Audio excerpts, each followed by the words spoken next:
안녕하십니까. 2월 4일 목요일 말씀 묵상 함께 시작하겠습니다. 오늘도 주님께서 새로운 은혜를 주셨습니다. 하루를 허락하여 주셨고 또 주님의 그 능력을 우리에게 허락해 주셨습니다. 우리 말씀으로 하루를 시작하시는 귀한 성도님들, 주님께서 주시는 그 사명, 그 생명, 그 권능을 가지고 오늘 하루도 승리하실 수 있었으면 좋겠습니다. 오늘 사도행전 8장 26절에서부터 40절까지 빌립 집사가 또한 새로운 경험을 하는데요. 이 빌립 집사의 모습을 통해서 우리가 받은 소명을 확인하고 이 세상에서 어떤 원칙과 어떤 마음으로 살아가야 하는지를 생각해보는 시간을 갖겠습니다. 그럼 함께 말씀을 보겠습니다. 주의 사자가 빌립에게 말하여 이르되 일어나서 남쪽으로 향하여 예루살렘에서 가사로 내려가는 길까지 가라. 그 길은 광야라. 일어나 가서 보니 에디오피아 사람 곧 에디오피아 여왕 칸다게의 모든 국고를 맡은 관리인 네시가 예배하러 예루살렘에 왔다가 돌아가는데 수레를 타고 선지자 이사야의 글을 읽더라. 성령이 빌립더러 이르시되 이 수레로 가까이 나아가라. 빌립이 달려가서 선지자 이사야의 글 읽는 것을 듣고 말하되 읽는 것을 깨닫느냐? 지도해 주는 사람이 없으니 어찌 깨달을 수 있느냐? 하고 빌립을 청하여 수레에 올라 같이 앉으라 하니라. 읽는 성경 구절은 이것이니 일러스되 그가 도살자에게로 가는 양과 같이 끌려갔고 털 깎는 자 앞에 있는 어린 양이 조용함과 같이 그의 입을 열지 아니하였도다. 그가 굴욕을 당했을 때 공정한 재판도 받지 못하였으니 누가 그의 세대를 말하리요? 그의 생명이 땅에서 빼앗김이로다. 하였거늘 그 내시가 빌립에게 말하되 청컨대 내가 묻노니 선지자가 이 말한 것이 누구를 가리킴이냐? 자기를 가리킴이냐? 타인을 가리킴이냐? 빌립이 입을 열어 이 글에서 시작하여 예수를 가르쳐 복음을 전하니 길 가다가 물 있는 곳에 이르러 그 내시가 말하되 보라, 물이 있으니 내가 세례를 받음에 무슨 거리낌이 있느냐? 이에 명하여 수레를 멈추고 빌립과 내시가 둘 다 물에 내려가 빌립이 세례를 베풀고 둘이 물에서 올라올새 주의 영이 빌립을 이끌어 간지라. 내시는 기쁘게 길을 가므로 그를 다시 보지 못하니라. 빌립은 아수도에 나타나 여러 성을 지나다니며 복음을 전하고 가이사라에 이르니라.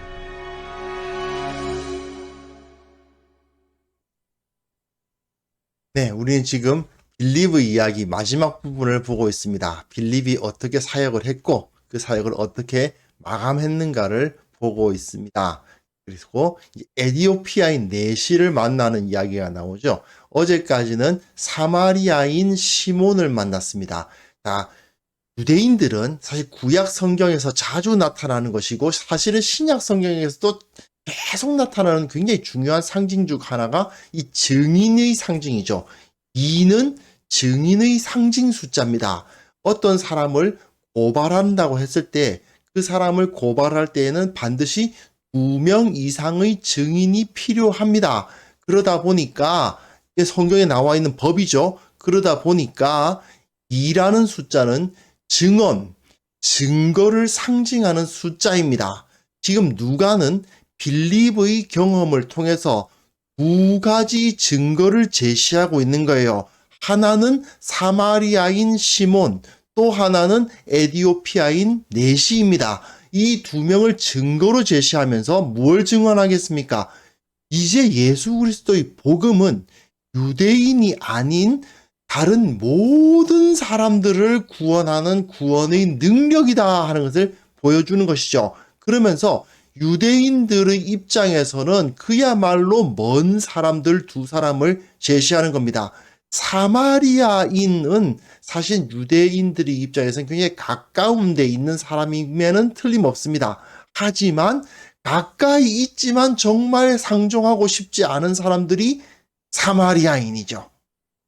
그리고 그 중에서도 마술을 부리는 사람, 그들 중에서도 마술을 행하는 자 하면은 그야말로 유대인들, 특히 경건한 유대인들의 눈으로 보기에는 절대 그 사람하고 상종하고 싶지 않은 사람입니다.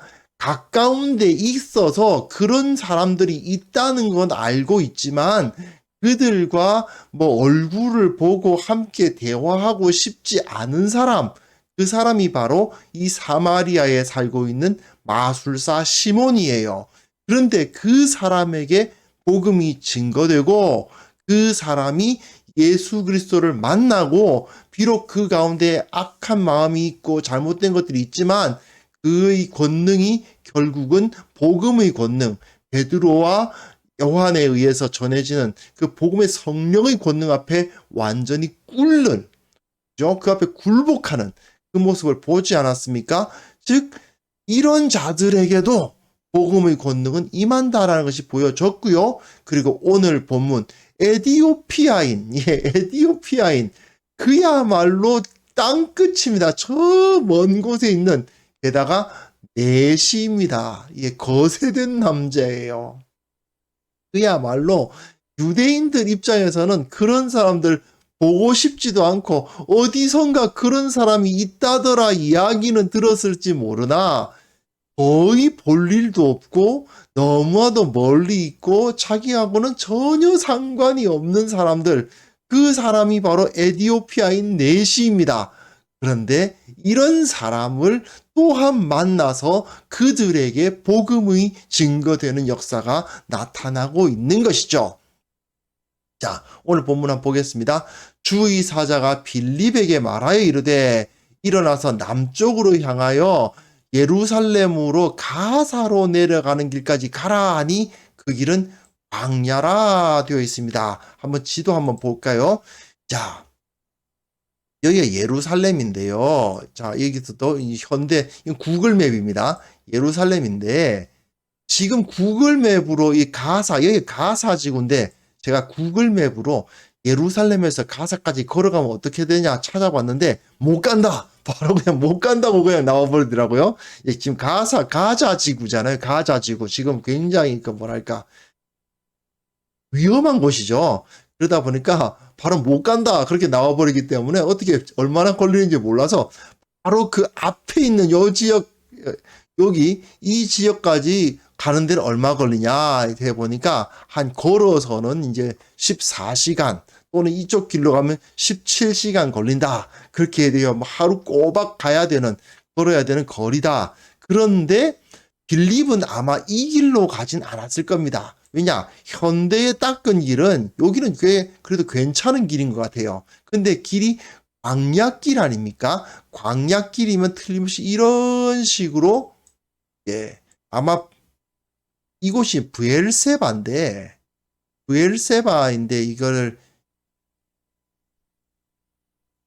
이 지역이 아마 이렇게 가거나 아니면 그 중간으로 이렇게 가지 않았나 생각이 됩니다. 여하튼 이 광야길을 거쳐서 가자 지구죠. 지금으로서는 가자 지구에 있는 그쪽으로 가게 하셨습니다. 근데 그곳에서 어떤 사람을 만났느냐? 일어나 가서 보니라고 되어 있는데요. 이런 번역은 조금 아쉽습니다. 그는 일어나 갔다. 그리고 보라. 이거면 보라. 이게 그 헬라어로는 이두인데요. 보니 하는 게 이두인데요. 깜짝 놀라는 그런 표현입니다. 자, 빌립은 일어나서 그 길을 광야길로 가라는 명령이 일어나서 갑니다. 갔는데 그리고 보라. 이야, 에디오피아 사람이 있더라. 이거는 에디오피아 사람. 이 당시 유대인으로선 거의 볼 일이 없는 사람인데 에디오피아 여왕 간다게의 모든 국고를 맡은 관리인. 야, 세상에 에디오피아 사람, 즉 피부색이 검은 사람이죠. 그런 사람을 유대인들은 거의 볼 일도 없는데, 근데 그런 사람을 이제 봅니다. 근데 보통 사람도 아닙니다. 그 여왕의 간대하게의 모든 국고를 맡은 관리인인데다가 내시입니다. 사실은 이 정도 되면 그야말로 유대인들은 저기 멀리서 이렇게 멀리 피해갈 만한 사람이에요. 그 유대인들이 보기엔 굉장히 좀 뭐랄까 부정하다는 느낌이 들거든요. 사람을 거세를 한다든지 이런 것은 아주 그 율법에 의하면 부정한 짓 아닙니까? 그러니까 그런 일은 있을 수가 없거든요. 그런데 그가 예배하러 예루살렘에 왔습니다. 정말 놀라운 일이죠. 아니, 유대인과 전혀 상관이 없는 이 사람이 어떻게 예배하러 예루살렘에 온단 말인가 싶은 생각이 듭니다. 자, 지도 다시 한번 볼까요? 이 지도 한번 보십시오. 여기입니다.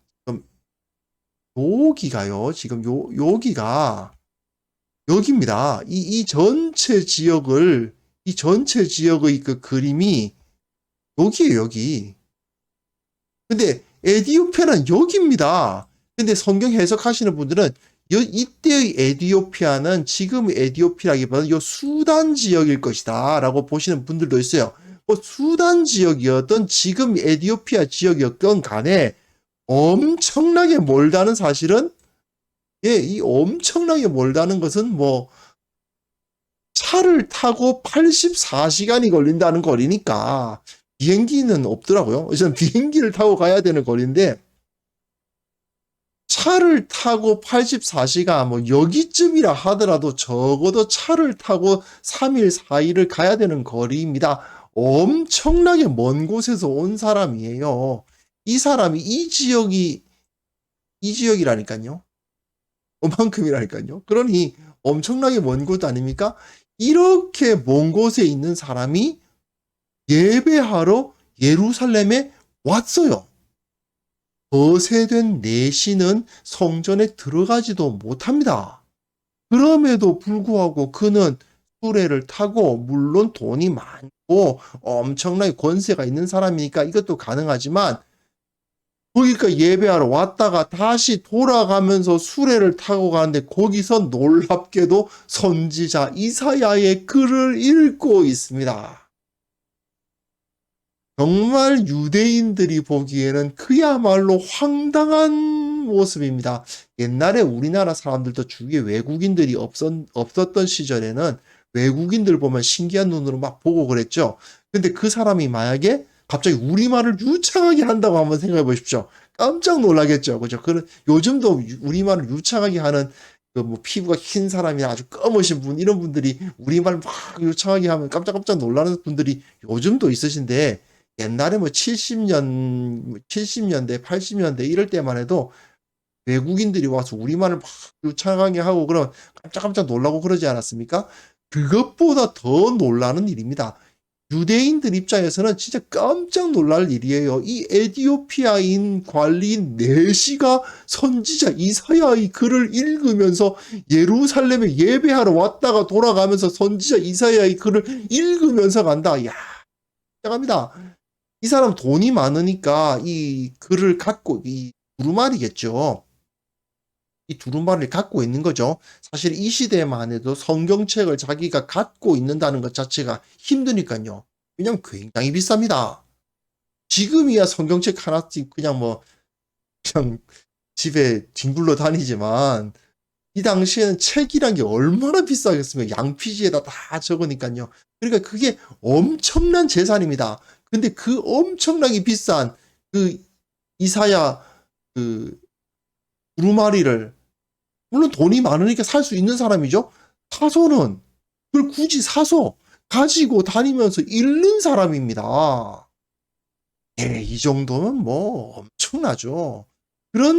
이 정도 열심 있는 신앙인이 저 에디오피아 땅에 있으리라고 상상조차 못하는데 그런데 그런 사람이 있었던 겁니다. 하나님은 지금도 이런 사람들이 있다고 말씀하고 계시는 거예요. 너희들이 상상조차 못하던 그런 곳에 하나님을 바라보고 하나님의 구원을 원하고 그 진리를 원하는 자들이 있다. 이 유대인들에게 이것을 보여주시고 그리고 어떻게 보면 지금도 너희들이 상상도 못하는 그곳에 지금도 하나님의 은혜를 바라며 하나님을 바라보고 있는 신실한 사람들, 경건한 사람들, 아직 주님을 만나지 못했지만 그 마음이 준비된 사람들이 있다고 지금 말씀하고 계시는 거죠. 자, 그러면 이제 성령이 빌립더로 이르시되 이 수레로 가까이 나아가라. 또 말 듣습니다. 그런데요, 유대인들 입장에서는 참 어려운 명령입니다. 왜 그렇습니까? 이 에티오피아 사람에게 가까이 가고 싶지 않아요. 당연한 것 아니겠습니까? 이 사람들은 자기네들끼리만 뭉쳐가지고 거룩한 사람들 이러고 있었다고요. 그런데 상대방이 넷이 아닙니까? 에티오피아 사람, 얼굴이 까만 사람인 것만도 그만이 아니라 넷이 율법에서 그 부정한 자로서 칭해지고 있는 사람인데, 근데 그 수리로 가까이 가래요. 근데 갑니다. 가서 빌립이 달려가서 선지자 이사야의 글 읽는 것을 들었어요. 당시 유대인들은 그냥 눈으로만 읽는 것이 아니라 낭독을 합니다. 언제나 읽을 때는 성경을 낭독을 합니다. 근데 낭독을 한다는 것은 이것을 성경을 낭독한다? 묵상한다라고 과거에는 번역했고, 이제는 낮은 소리로 읊조린다 뭐 이렇게 번역하기도 하거든요. 이건 이 사람이 이사야의 글을 간절한 마음으로 읽고 있었다는 것입니다. 사실은 그 당시에 그 성경 두루마리를 갖고 있었다는 것 자체가 엄청난 거죠. 아무리 자기가 돈이 많아도 자기가 별 관심 없는 뭐 두루마리를 사겠어요? 그야말로 지금 따지고 보면 뭐 수백만 원, 수천만 원 하는 그런 거를 사겠냐고요. 아무리 자기가 돈이 많다 하더란 말이죠. 관심이 있으니까 사는 거 아닙니까? 그걸 가지고 또 그냥 뭐 꽂아놓고 그냥 장식물로 쓰는 거 아닙니다. 펼쳐서 읽고 있어요. 네, 이 사람은 정말 그 마음밭이 완전히 준비되어 있는 겁니다. 어떻게 보면 하나님께서 이 사람을 보고 빌립을 보내서 얘는 정말 구원해야 되겠다. 얘는 정말 영원한 하나님의 나라에 넣어줘야 되겠다. 율법에 의하면 내시는 부정한 자임에 틀림이 없지만 하나님은 그 중심을 보시고 이 사람을 구원하시겠다고 마음을 먹으신 거죠. 그렇기 때문에 빌립을 보내가지고 아주 그 신기한 경험을 하게 하셔서 빌립을 보내셔서 이제 만나게 하신 겁니다. 그러니까 글 읽는 것을 듣고 말하되 읽는 것을 깨닫느냐 그 뜻을 알고 계십니까? 하고 묻는 겁니다. 그런데 이 사람이 지도해 주는 사람이 없으니 어찌 깨달을 수 있느냐라고 말해요. 예. 지도에 좀 가르쳐 주는 사람이 있었으면 좋겠는데 하는 마음이 있었던 겁니다. 유대인들이 생각해 보십시오. 이 사람은 어떻게 이런 신앙을 가졌는지가 정말 미스테리하긴 합니다만은 어쨌든 예루살렘에 가서 예배하러 갔어요. 하나님을 예배하고 있어요. 그런데 유대인들이 상대해 줬겠습니까? 예, 시커먼 사람인데 상대해 줬겠어요? 게다가 내시예요. 가까이 가려고도 안 했을 겁니다. 랍비들이 뭐 멀리 피해 다녔겠죠. 그것을 이 사람도 알고 있는데 그럼에도 불구하고 하나님 한번 알아보겠다고 그 이사야 두루마리 사가지고 엄청난 고가인데 그 두루마리 사가지고 읽고 있는 거잖아요. 대단합니다. 랍비들이 그렇게 읽더라 싶어서 그걸 열심히 또 어떻게 그 히브리어는 또 배웠는지 그걸 또 읽고 있었던 거예요. 정말 대단하지 않습니까? 빌립을 청해서 수레에 올라 같이 앉으라. 이쪽 올라온지 유대인이구나. 근데 유대인이 말을 걸면서 그 뜻 알겠냐고 물어보니 아이고 누가 가르쳐 줄 사람 있으면 야 당연히 좋지요. 그러니까 내가 지금 어떻게 깨달을 수 있겠냐면서 이리 올라 앉으라고 그렇게 이야기를 합니다. 예. 사실 이 내시가 보통 사람 아니죠. 에티오피아의 그 여왕의 모든 국고를 다스리는 그야말로 그 나라로서는 따지고 보면 뭐 넘버 2 정도 되는 사람 아닙니까? 엄청나게 높은 사람입니다. 근데 그 사람이 타고 가는 수레였으니 얼마나 대단한 수레였겠습니까? 근데 거기에 와서 앉으라고. 예, 빌립의 지위가 엄청나게 격상되죠. 하나님께서 빌립에게 그 성령을 주시고 성령을 받은 그 사람들의 지위가 어떤 존재가 되는지를 보여주는 그림입니다. 이러면서 읽는 성경 구절이 뭐냐 하면요. 이사야서 53장 7절 8절이에요. 이제 그가 도살자에게로 가는 양과 같이 끌려갔고 이 부분입니다. 이 부분이 이제 이사야서 예수 그리스도에 대한 예언이죠.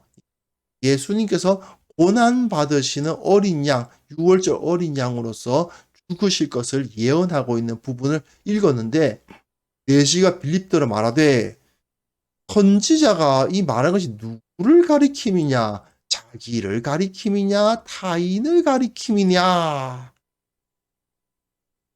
이 사람 읽을 줄 압니다. 그냥 종교적으로 뭐 이렇게 하면 좀 복 좀 받겠지 싶어가지고 그냥 줄줄줄줄 읽는 거 아니에요. 도대체 이게 무슨 뜻인지 알고 싶고 이 사람이 이 고난받는 어린 양이 어떤 사람인지를 알기를 원하고 있습니다. 이 사람은 성경 읽을 줄 아는 사람이에요. 그리고 그것에 대해서 깨닫고 싶어 하는 사람입니다. 사실은 에디오피아에서 뭐 국고를 맡을 정도 되면, 뭐 내시다, 이렇게 내시니까 좀 유대인들이 보기에는 좀, 천하고 아주 더러운 인간 정도로 보였겠지만 사실은 굉장히 학식이 높았던 사람이면은 틀림이 없는 것 같습니다. 이 사람은 하나님을 어떤 방법을 어떤 루트를 통해서 알게 됐는지는 알 수 없지만 어쨌든 하나님을 알고 싶어 하고 그 진리를 깨달으려고 정말 최선을 다하고 있는 거예요. 그러니까 빌립이 입을 열어 이 글에서 시작하여 예수를 가르쳐 복음을 전했다라고 되어 있죠. 하나님께서 빌립을 사용하셔서 이 에디오피아인 내시를 구원하기로 마음을 먹으신 겁니다. 그러니까 그것을 듣고는 길 가다가 물 있는 곳에 이르되어 그 내시가 말하되 보라 물이 있으니 내가 세례를 받으면 무슨 거리낌이 있느냐. 이 당시엔 보통 몸을 담그는 침례를 할 가능성이 높죠. 사실은 우리가 받는 저도 장로교회 입니다만은 장로교에서처럼 물을 약간 끼얹는 정도의 그러한 예식이 아니라 침례를 했을 가능성이 매우 높은데 침례를 했다면은 굉장히 번잡하지 않습니까? 그 물에 들어가서 잠겼다가 나오는 거니까. 그런데 그것을 받겠다고 하잖아요. 그냥 뭐 머리에 물 좀 바르는 수준이 아닙니다. 자기가 정말 예수님께 헌신하겠노라고 고백하고 있는 거거든요. 그러니까 무슨 거리낌이 있느냐? 거리낌이 없다는 것이죠. 이것은 누가가 말하는 것입니다. 유대인들, 즉 거룩한 사람들이 보기에 에디오피아 내시는 절대로 거룩할 수가 없어요. 저기 하나님 나라하고는 전혀 관계 없을 것 같은 사람이에요. 근데 그 사람이 세례를 받음에 아무런 거리낌이 없다 하는 것을 보여주고 있습니다. 그렇기 때문에 빌립이 그 수레를 멈추고 빌립과 내시가 둘 다 물에 내려가서 빌립이 세례를 받았다. 빌립이 세례를 딱 베풀고는 우리 물에서 올라오는데 주의 영이 빌립을 이끌어 갔어요. 빌립이 사라집니다. 자, 이런 일이 벌어졌으면 한번 생각해 보세요. 에디오피아 내시의 입장에서는 어떨까요? 이 빌립이 천사 같은 느낌이 들겠죠. 어떻게 그런 일이 벌어졌는지 과학적으로 설명할 수 없는 사건이 벌어졌습니다. 빌립이 마치 예수님께서 사라지시듯이 사라졌어요. 그럼 이 에디오피아 내시는 어떤 기쁨이 임했을까요? 자기가 그토록 찾았던 유대인들에게서 참 에디오피아인 내시라고 거의 천대를 받고 아예 그냥 상종조차 안 하려고 했던 그런 일을 당하면서도 막 그 말씀에 이제 두루마리 사가지고 어떻게든 하나님 알아보겠다고 말이죠. 그 언어를 배워가면서 읽어가면서 이게 무슨 뜻일까 하고 있었던 그렇게 하나님을 찾고 있었는데 하나님께서 갑자기 그 광야에서 어떤 사람이 나타나게 하시더니 그 사람이 말씀을 나에게 막 가르쳐 주시더니 예수님을 알게 하고 내가 세례 받겠다는 거 세례 받으니까 세례를 베푼 그 사람이 갑자기 사라집니다. 천사였구나 하는 생각이 들죠. 얼마나 기쁘겠습니까? 그죠? 그러니 내시로서는 기쁘게 길을 갑니다.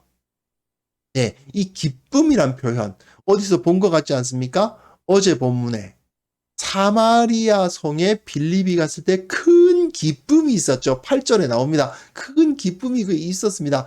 그와 마찬가지로 그의 기쁨이 그에게 임하는 모습을 볼 수 있습니다. 결국 하나님께서는 그 사람이 어떤 사람이라 하더라도 사마리아인 마술사든 에디오피아인 내시든 간에 중요한 건 하나님께서 그 중심의 그 심령을 보시고 그 심령이 하나님을 바라는 자들에게는 반드시 은혜를 베풀어 주시고 큰 기쁨으로 채워 주신다 하는 것을 여기서 확인해 볼 수가 있죠. 우리는 결국은 하나님께서 보내시는 그곳에서 결국은 복음을 전함으로 말미암아 하나님께서 미리 알고 계셨던 그 영혼들에게 복음의 기쁨을 전달하는 사람들이다 하는 것을 또한 빌립을 통해서 깨달을 수도 있는 것입니다. 자, 40절 보시면요. 이게 또 상당히 중요한 구절이에요. 빌립은 아소도에 나타났다가 되어 있거든요. 사라졌던 빌립이 아소도에 나타났습니다. 그러면서 여러 성을 지나다니며 복음을 전하고 가이사라에 이르렀다고 되어 있어요. 지도를 한번 다시 보시면요. 예. 가사지구에서 여기 아소도거든요. 아소도. 그리고 뭐 요빠에도 갔겠지. 이거는 뭐 기록이 없습니다만은. 그리고 가이사라에도 갔을 것이다.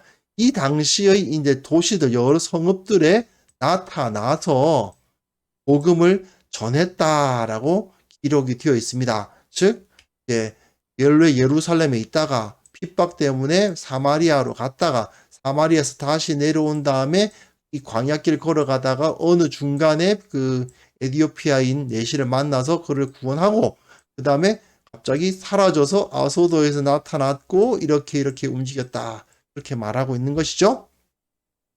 그러면 봅시다. 요게 좀 중요합니다. 아소도라는 곳은요. 성경에서 말한 아스돗입니다. 아스돗이 어떤 지역입니까? 이 여호수아서에 보면요. 여호수아서에 보면요. 요수아가 아낙 자손들을 다 몰아내잖아요. 아낙 자손들을 하나도 남기지 아니하고 가사와 가드와 스돗에서만 조금 남았어요. 이 지역이 나중에 골리앗이 가드 사람이죠. 골리앗이 가드 사람입니다. 가사와 가드와 아스돗 이 지역은 아낙 사람들이 살던 곳이기도 하고 또한 블레셋의 주 거점이 바로 가사, 가드, 아스돗입니다. 그런데 빌립이 어디에 갔다고요? 아소도. 이건 시대가 물론 블레셋과 뭐 싸움을 하던 그 시대는 아니죠. 하지만 상징적 의미가 있는 겁니다. 가사, 이 빌립이 어디로 가는 길로 갔습니까? 가사로 가는 길이었잖아요. 기억나십니까? 성령이 이것이 아니네요. 주의 사자가 빌립에게 이르되 일어나서 남쪽으로 향하여 예루살렘에서 가사로 내려가는 길까지 가라 했잖아요. 가사로 내려가는 길로 가라. 그랬단 말이죠. 그런데 다시 어디에서 나타나요? 아소도에 나타나요. 가사, 가드, 아스돗. 대표적인 이방인들의 땅을 상징적으로 보여줍니다. 그뿐만 아니죠. 가이사라에 이르잖아요. 가이사라라는 이름 자체가 뭡니까? 가이사. 황제죠. 가이사의 도시란 뜻입니다. 가이사랴. 로마 황제 가이사에게 헌정된 도시였습니다. 한마디로 말해서 빌립은 예루살렘에서 벗어나서 사마리아 갔다가 에디오피아 사람 만나다가 가사, 아소도, 가이사랴 그야말로 당시 유대인들이 느끼기에는 이방 중에 이방, 땅끝, 우리하고는 아무 상관없는 땅, 전혀 우리하고는 상종할 수 없는 사람, 낯설다 수준이 아니라 그냥 혐오스럽다는 느낌이 들 만한 사람들, 그 사람들만 만나고 돌아다니고 있는 거예요. 그런 사람들에게 복음을 전했고 그들에게 능력이 나타났다는 것을 여기서 이야기하면서 빌립에 대한 이야기가 맞춰지고 있죠. 왜 이렇게 누가는 기록하고 있을까요? 네, 빌립의 이야기를 통해서 더 이상 복음은 하나님의 나라는 유대인들에게만 주어진 것이 아니고 모든 믿는 자에게 구원이 임했다라는 것을 보여주기 위해서 이렇게 40절 이렇게 마감을 하고 있는 겁니다. 결국 유대인들에게 도전하는 것은 무엇이냐면 지금까지 너희들이 익숙하게 봐왔던 그 유대인들 사회에서만 머물려고 하지 말고 온 세계로 눈을 돌려서 저 수많은 영혼들을 구원해야 한다라고 메시지를 던지고 있는 것이죠. 자, 우리가 신앙생활을 하다 보면, 교회 생활을 하다 보면 익숙하지 않은 일이 나에게 떨어질 때가 있습니다. 그럴 때마다 보통의 경우는 피하려고 해요. 사실 저도 마찬가지입니다. 늘 했던 일을 하고 싶지 해본 적 없는 일을 하려고 하면요. 좀 딴 사람이 했으면 좋겠다. 그렇게 되지 내가 하려고 하지를 않게 됩니다. 그런데 하나님께서 나를 믿으시고 나에게 중요한 사역을 맡기시는 경우가 있어요. 빌립 입장에서 생각해 보십시오. 자기도 예루살렘에서 유대인들 사이에서 있는 게 편하죠. 사마리아 가고 싶었겠습니까? 에디오피아 사람 만나고 싶었겠어요? 아스돗, 상징적으로 이방인의 땅이고 가이사랴 가서 복음 전하고 싶었겠습니까? 전혀 그렇지 않았을 것입니다. 그러나 그들은 이 빌립은 유대인들의 입장에서는 질색하는 땅 그곳에 가서 전혀 자기들과는 관계없어 보이는 사람들을 만나서 그들에게 복음을 전하고 그들을 구원하는 일을 하나님으로부터 소명을 받았고 그 소명에 순종하여 땅끝까지 이르는 것을 볼 수 있습니다. 사실 저도 이렇게 유튜브로서 복음 전하고 말씀 전하고 있습니다만은 정말 제가 이런 걸 할 거라고는 상상조차 못했던 일이거든요. 제가 무슨 방송을 한다? 저는 정말 이런 음향기기 만들고 말이죠. 이런 거는 정말 완전히 관계없는 사람이라고 생각했습니다. 제가 학부 때 전공한 것도 영문학이지 무슨 기계 같은 거 다뤄본 적 한 번도 없어요. 근데 지금 제 눈앞에 이렇게 막 모니터들이 놓여 있고 인터넷으로 뭔가를 만들고 이런 거 정말 상상조차 못했던 일입니다. 그런데 이런 일을 하게 하셔요. 하나님께서. 가지고 보면 우리는 매일, 매시간 가보지 않은 길을 가게 되지 않습니까? 익숙한 환경에 머물고 싶지만, 또 익숙한 환경에 머무는 것 자체가 죄는 아니지만, 하나님께서 우리들에게 새로운 환경, 새로운 경험을 하게 하실 수도 있습니다. 그때에 우리는 순종해야 되겠죠. 나 그거 안 해봤어. 나 그거 못해. 이렇게 계속 하시다 보면 결국 하나님의 일을 할 수가 없고 그 안에 제한될 수밖에 없습니다. 내가 해보지 않았다 하더라도. 익숙하지 않으면 두려움이 생기죠, 물론. 하지만 그 두려움에 붙잡혀서 주의 일을 감당하지 못하게 되는 그런 모습은 이제 우리가 벗어버려야 하지 않을까 생각합니다. 나의 인생은 주님 앞에 붙잡혀 있는 것 아니겠습니까? 이 인생이 주님의 일을 하다가 맞춰진다면 그것이 가장 소중한 일이라, 가장 귀하고 가장 영광스럽지 않겠습니까?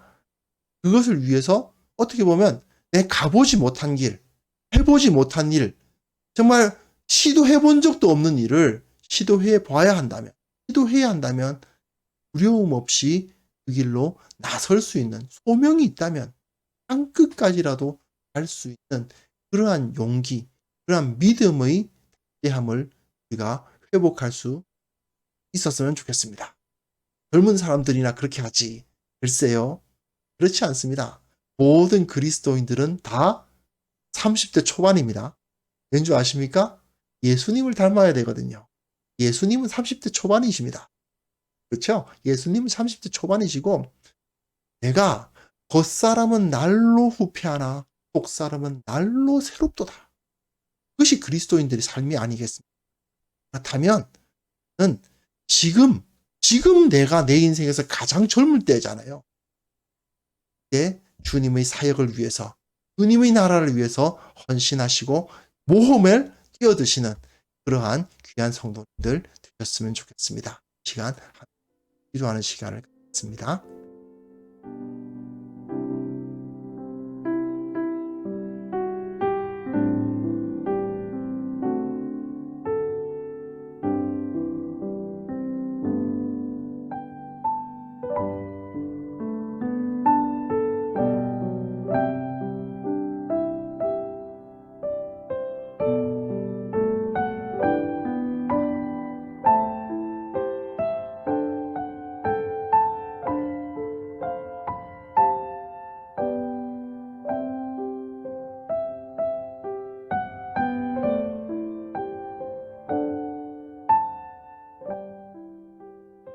하나님 아버지, 나의 현실 상황 때문에 붙잡혀 있거나 불평하거나 탄식하는 자가 되지 않도록 도와주시고 하나님께서 새로운 계기를 허락하신 것을 기대하는 자들이 되게 하여 주시옵소서. 지금까지 내가 해오던 일들이 잘 되지 않는다는 것 때문에 탄식하기보다는 새로운 길을 허락하시는 하나님의 그 소망을 바라보게 하여 주시옵소서. 혹시 우리가 새로운 환경, 새로운 도전 앞에 두려워하고 있습니까? 지금 이렇게 한 번도 경험해보지 못한 상황 가운데서 두려워 떨지 아니하고 오히려 이곳에 복음의 권능이 임하고 하나님의 능력이 임한다는 사실을 믿게 하여 주시고 나에게 새로운 사명을 주시기 위해서 내 눈앞에 이런 상황을 펼쳐 주셨구나라고 고백하는 자들 다 되게 하여 주시옵소서. 아버지 하나님, 빌립에게 하나님의 권능을 허락하여 주셨던 것처럼 그가 사마리아인 마술사를 만나고 에디오피아인 네시를 만나고 가사를 향하고 아스돗을 향하고 그리고 가이사랴로 향하면서 유대인들과는 전혀 상관없는 사람들까지 그들에게까지 나아가서 복음의 사역을 감당했던 것처럼 우리도 능히 그 일을 감당하게 하여 주옵소서.